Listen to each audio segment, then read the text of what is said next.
Good morning. Can I pick up two comments that have been made today? One person says we should cutos secretus. Honesty in politics is an oxymoron. Would it make any difference if politicians swore allegiance to the crown or not? Certainly not to the electorate, and there certainly isn't any meaningful consequence for running the country into the ground, as well as any foreign enemy power who managed to get its agents elected. The issue about the swearing in to the king is about authenticity rather than honesty or allegiance. And swearing with your fingers crossed or saying that you swear in protest is a nonsense. Authenticity, or as somebody said, we should swear to the truth in a sort of Buddhist-like way. The king represents our country.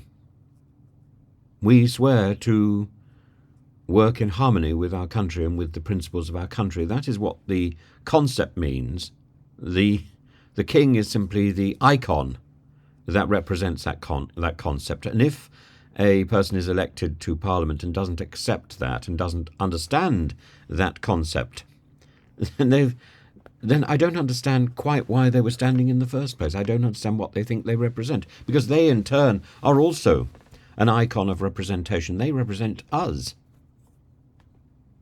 And if they don't get that, then they don't understand their purpose. Scooby Snacks talks about the trains and says, I lived in Rugby from 2006 to 2009. It was the biggest nightmare. He used to say the UK is the only place on the planet where you get something by a virgin. Nothing has changed, Tim, in Rugby. Although some of the locals do remind me that the trains used to run on time in the 70s, but that was a very long time ago. Well, the point is, we shouldn't be thinking about going back to the 70s, though sometimes we need to. I think we should go back to the 50s if we want to work out how to make the trains function.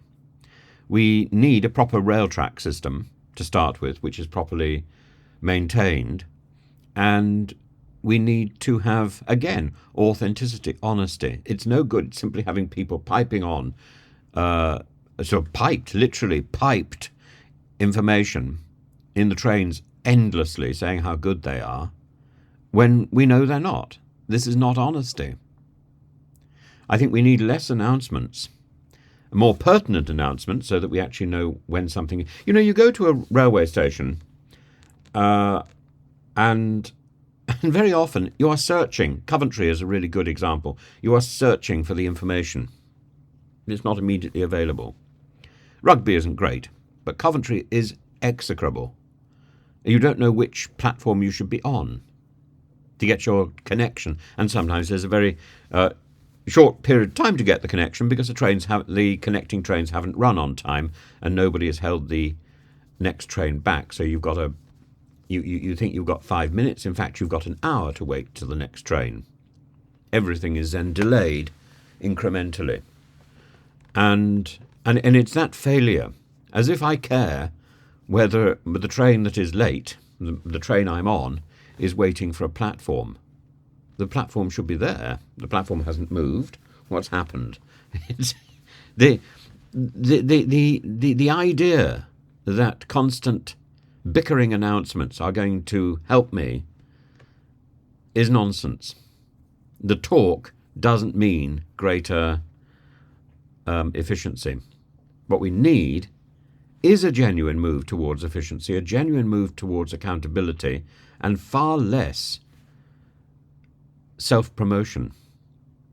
We should spend the money less on self-promotion and more on getting things right. And again, it comes down to authenticity in Parliament and authenticity on the tracks.